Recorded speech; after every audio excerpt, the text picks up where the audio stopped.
सभी साथियों को राम राम नमस्कार। उम्मीद करते हैं सभी साथी बढ़िया होंगे, अच्छे होंगे। आपके लिए एक और जो डेटा जो मेरे सामने आया है, इस डेटा में 5 लाख से ज्यादा छात्र जो हैं उन्होंने इस डेटा को फिल किया है और अपने रॉ मार्क्स, एवरेज स्कोर और जोन वाइज स्कोर क्या क्या रहने वाला है, कट ऑफ कहां तक जा सकती है, इस पूरे वीडियो में हम इस पे विस्तार से चर्चा करने वाले हैं। तो जितने भी लोग जुड़े हुए हैं सभी से मेरा नमस्कार, सभी को प्रणाम। उम्मीद करते हैं आप चैनल पर पहली बार जुड़े होंगे तो चैनल को सब्सक्राइब करके बेल आइकन जरूर दबा दें कि आने वाला हर इंपॉर्टेंट वीडियो आपके सामने समय से पहुंचे, इसीलिए चैनल को सब्सक्राइब करके भी बेल आइकन जरूर दबा दीजिएगा। अब यहाँ पर अगर हम बात करें तो ग्रुप डी का एग्जाम्स ओवर हो चुके हैं। Zone wise expected cut off क्या होगी, तो हम ये डेटा जो लेकर आए हैं, ये 5 लाख से ज्यादा लोगों का ये डेटा जो है, जिस पर हमने पूरा पूरा एनालिसिस जो है वो यहाँ पर किया हुआ है। अब यहाँ पर समझते हैं कंप्लीटली एनालिसिस कैसे हो सकता है। सबसे पहले हम बात करें तो यहाँ पर टोटल स्टूडेंट्स जो है वो 5,01,801 स्टूडेंट्स का डाटा है। और ये डाटा जो हमने वो रैंक मित्रा की हेल्प से लिया हुआ है, वहां से डाटा ये हमने लेकर इस पे पूरा एनालिसिस किया है। एनालिसिस पर हम बात करेंगे। अब अगर हम बात करें यहाँ पर 95 से अबव मार्क्स वाले जो हमारे पास स्टूडेंट्स हैं, टोटल स्टूडेंट्स की संख्या यहाँ पर 5 आ रही है। 90 प्लस मार्क्स वालों की संख्या की बात करें तो यहाँ पर संख्या आपकी 41 आ रही है। 85 से बात करें अबव की तो 522 आ रहे हैं। और 80 प्लस पे बात करें तो 4,685 लोग हैं। 75 प्लस की बात करें तो यहाँ पर 19,732 कैंडिडेट जो है वो उनका स्कोर यहाँ पर आ रहा है।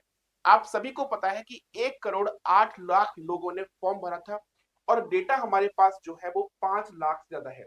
पेपर देने जो गए थे वो लगभग 60% लोग जो थे पेपर देने पहुंचे थे। अब यहाँ पर जो आपका जो एवरेज स्कोर जो बन रहा है, अब मार्क्स जो है रॉ मार्क्स हैं, यहाँ पर मुझे इसके बेस पर तो ये लग रहा है कि 75 से नीचे कट ऑफ यहाँ पर नहीं जाएगी।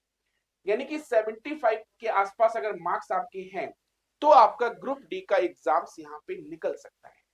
इसके नीचे जाने के बाद संख्या धीरे धीरे बढ़ेगी और संख्या जो बढ़ेगी वहां पर आपका मार्क्स आपका कम होगा और वहां पर सिलेक्शन के चांसेस जो है वो कम होते जाएंगे।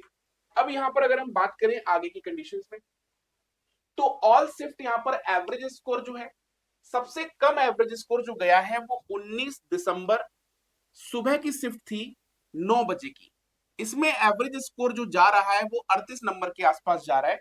यहाँ पर 5,161 लोगों ने ये फिल किया। इसके बाद अगर हम बात करें, देखिए पूरा यहाँ पर एनालिसिस दिया हुआ है। फर्स्ट शिफ्ट जो सबसे हार्ड गई है वो आपकी है, वो 19 तारीख की है। दूसरी शिफ्ट जो हार्ड यहाँ पर जा रही है वो 4 दिसंबर की है। तीसरी शिफ्ट जो हार्ड जा रही है वो 27 नवंबर की है। चौथी शिफ्ट जो हार्ड है वो 8 दिसंबर की है। और पांचवी शिफ्ट जो हार्ड है वो है आपकी 28 नवंबर की है। ये टॉप 5 आपकी जो है वो हाईएस्ट, जो जिसमें सबसे कम मार्क्स एवरेज गया है। अब हम बात करें जिसमें सबसे ज्यादा मार्क्स जहां पर आए, यानी पेपर जहां पर इजी देखने को मिला है और एवरेज स्कोर जो है वो सबसे ज्यादा जो बना है, वो 5 शिफ्ट कौन सी है। तो वो 5 शिफ्ट आपकी यहाँ पर, एक तो आपकी 10 फरवरी की है। दूसरी आपकी यहाँ पर 15-12 यानी 15 दिसंबर की है। तीसरी शिफ्ट यहाँ पर 8 जनवरी की है। और चौथी शिफ्ट जो है वो 14 दिसंबर की है। और एक शिफ्ट आपकी ये 21 दिसंबर की भी है, जहां पर रॉ स्कोर आपका एवरेज हम बात करें तो 48 से लेके लगभग लगभग यहाँ पर 50 को टच कर रहा है। ये किसी एक स्टूडेंट्स का मार्क्स नहीं है। यहाँ पर अगर हम बात करें तो ये कैंडिडेट जो है 3,496 है। यहाँ पर 3,252 है। यहाँ पर 5,900 कैंडिडेट है। यहाँ पर 4,908 है। यहाँ पर 3,143 कैंडिडेट ने ये बात बताई है। ठीक है, अब हम आगे बात करते हैं तो ये ध्यान रखिएगा। अब टॉप रैंकर्स जो हैं, इसमें देखो मैं ये नहीं कहता कि 97.34 जो यहाँ पर टॉप रैंकर्स जो सबसे टॉप सबसे फर्स्ट रैंक लेकर आ रहा है ऑल ओवर इंडिया के बेसिस पर, इन 5 लाख के डेटा के बेस पर, यहां पर अगर हम बात करें तो 97.34 फर्स्ट और सेकंड दोनों में ही यहां पर सेम मार्क्स है।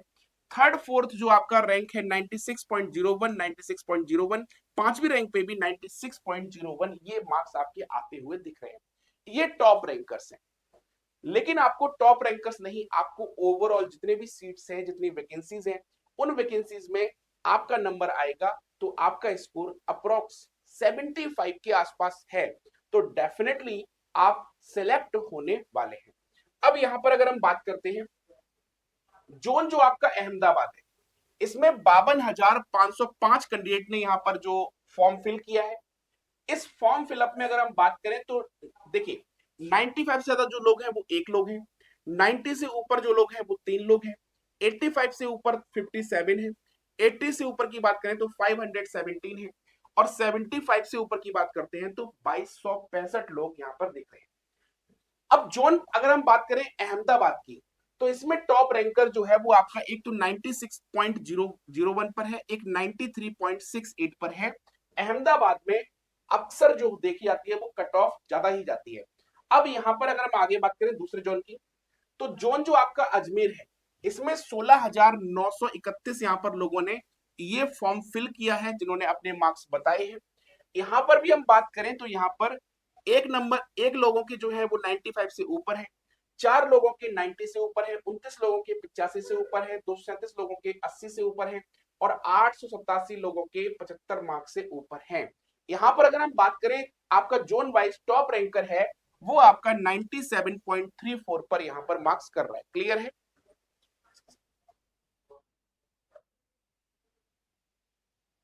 नेक्स्ट, अब हम बात करें जोन बेंगलोर की।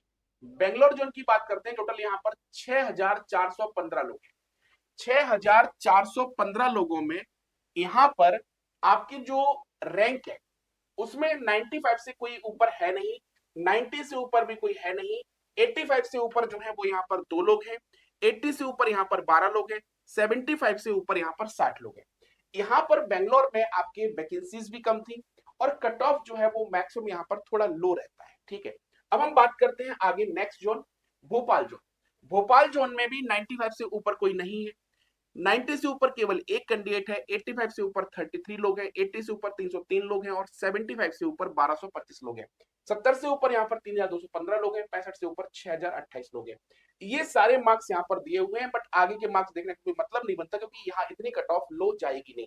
91.01 जो है वो टॉप रैंकर है, 91 पर टॉप रैंकर है, एक जगह 97 पर टॉप रैंकर था, तो अंतर आपको यहाँ पर ऑलरेडी समझ आ रहा होगा। ठीक है भाई, अब आता है नेक्स्ट भुवनेश्वर। भुवनेश्वर में 10,453 लोगों ने ये इंफॉर्मेशन दी है। 95 से ऊपर कोई नहीं है, 90 से ऊपर एक है, 85 से ऊपर 6 लोग हैं, 80 से ऊपर 88 लोग हैं, 75 से ऊपर 407 लोग हैं, और 70 से ऊपर यहाँ पर 1,021 लोग हैं। वैकेंसीज आपकी यहाँ पर भी कम थी। अब यहाँ पर हम बात करें भुवनेश्वर, 90 से ऊपर मार्क्स लाने वाला केवल एक कैंडिडेट है और सेकंड रैंक पर 88.35 है, थर्ड रैंक पर 87.36 वाला मार्क्स वाला बंदा है। अब यहाँ पर आगे बात करते हैं बिलासपुर। बिलासपुर अगर आप देखेंगे तो 95 से ऊपर कोई नहीं है, 90 से ऊपर कोई नहीं है, 85 से ऊपर 11 लोग हैं, 80 से ऊपर 172 लोग हैं, 75 से ऊपर 755 लोग हैं। तो यानी कि आप यहाँ पर ओवरऑल जब एनालिसिस करेंगे तो इस ओवरऑल एनालिसिस में आपको ये समझ आ जाएगा। बाकी सारे जोन यहाँ पर आपके सामने यहाँ पर दिए हुए हैं। ये फिर भुवनेश्वर जोन आ गया, इसके बाद हम बात करें तो बिलासपुर जोन आ गया, इसके ऊपर आपका चंडीगढ़ जोन आ गया। ठीक है, फिर आपका नेक्स्ट चेन्नई जोन आ गया, चेन्नई के बाद हम बात करें तो आपका गोरखपुर आ गया। ठीक है, सभी में लगभग लगभग ऐसा ही स्थिति देखने को मिल रही है। गुवाहाटी में सबसे ज्यादा लोगों ने 59,181 लोगों ने फॉर्म भरा हुआ है। ठीक है, 95 से ऊपर यहाँ पर एक लोग हैं, 90 से ऊपर तीन लोग हैं, 85 से ऊपर 41 लोग हैं, 80 से ऊपर 383 लोग हैं, और 75 से ऊपर 1750 लोग यहाँ पर देखने को मिल रहे हैं। तो कोलकाता में कंपटीशन हमेशा हाई होता है। यहाँ पर 33,634 कैंडिडेट ने यहाँ पर फॉर्म फिल किया है। 95 से ऊपर कोई है नहीं, 90 से ऊपर तीन लोग हैं, 85 से ऊपर 65 है, 80 से ऊपर 588 है, 75 से ऊपर 2202 लोग यहाँ पर देखने को मिल रहे हैं। ठीक है भाई, जम्मू और श्रीनगर यहाँ पर ऑलरेडी कट ऑफ कम जाती है, कंपटीशन बहुत कम होता है। अब यहाँ पर 75 से ऊपर यानी 80 से ऊपर तो कोई है ही नहीं, 75 से ऊपर 6 लोग हैं, 70 से ऊपर 24 लोग हैं। यहाँ पर आपका जो स्कोर है, अगर आप इन्हीं स्तर पे हैं 75 से लेके 65 के बीच में, तो भी यहाँ पर सिलेक्शन हो जाना है। ठीक है भाई, फिर आता है आपका मालदा। मालदा में देखेंगे तो 80 से ऊपर केवल एक ही लोग हैं, 75 से ऊपर 13 लोग हैं, 70 से ऊपर 37 लोग हैं। तो यहाँ पर भी लगभग आपका स्कोर अगर ये आ रहा है तो इसके बीच में आप अगर हैं तो यहाँ से आप इस जोन से कट ऑफ क्लियर कर लेंगे। फिर नेक्स्ट आता है मुंबई। मुंबई में कंपटीशन तगड़ा होता है, 67,527 लोग यहाँ पर फॉर्म फिल किए हैं अपनी इंफॉर्मेशन देने के लिए। लेकिन यहाँ पर 90 से ऊपर 6 लोग हैं, 85 से ऊपर 52 लोग हैं, 80 से ऊपर 480 लोग हैं, 75 से ऊपर 2162 लोग हैं। तो ये सारे कैंडिडेट जो है वो आपको यहाँ पर देखने को मिल जाएंगे। ठीक है भाई। फिर मुजफ्फरपुर आ गया। मुजफ्फरपुर में भी कट ऑफ आपकी कम जाती है, यहाँ पर भी आपका कंपटीशन थोड़ा कम है क्योंकि नंबर ऑफ सीट्स भी यहाँ पर कम थी। तो ये सारी कैंडिडेट आपको यहाँ पर देखने को मिल जाएंगे, यहाँ के इस जोन के अंदर आ रहे हैं 65 से 80 के बीच में, तो डेफिनेटली आप यहाँ पर भी सिलेक्शन ले जाएंगे। ठीक है। तो फिर आ गया पटना। पटना में तगड़ा कंपटीशन होता है, पटना का आप इसे देख सकते हैं। फिर आ गया प्रयागराज, यहाँ पे भी अच्छा कंपटीशन होता है, यहाँ पे भी टफ कंपटीशन देखने को मिलता है। रांची, यहाँ पर भी टफ कंपटीशन, क्योंकि बिहार के जितने कैंडिडेट हैं वो रांची रांची इधर के जोन को फिल करते हैं। फिर आ गया सिकंदराबाद।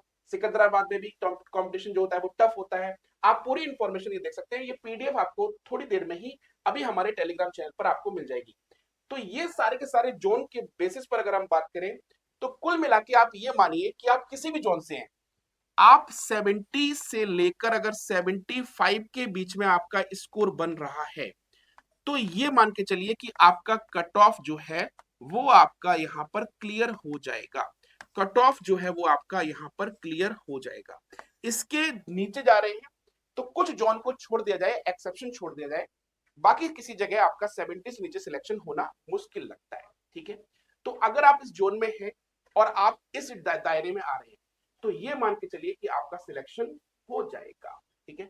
बाकी आप लोग तैयारी करते रहिए, क्योंकि एएलपी का पेपर हो चुका है, अब आपका एनटीपीसी का पेपर भी मार्च में लगा हुआ है। तैयारी करते रहिए, निरंतर मेहनत करते रहिए, क्योंकि एक स्टेप आगे हमें हमेशा चलना ही पड़ता है। बाकी अगली इन्फॉर्मेशन के लिए आप लोग लगातार चैनल पर बने रहिए, फॉलो करते रहिए। किसी तरह का अगर कोई इन्फॉर्मेशन आपको चाहिए तो एक बार मैसेज करके जरूर बताइएगा। बाकी नेक्स्ट वीडियो में मिलते हैं। नमस्कार।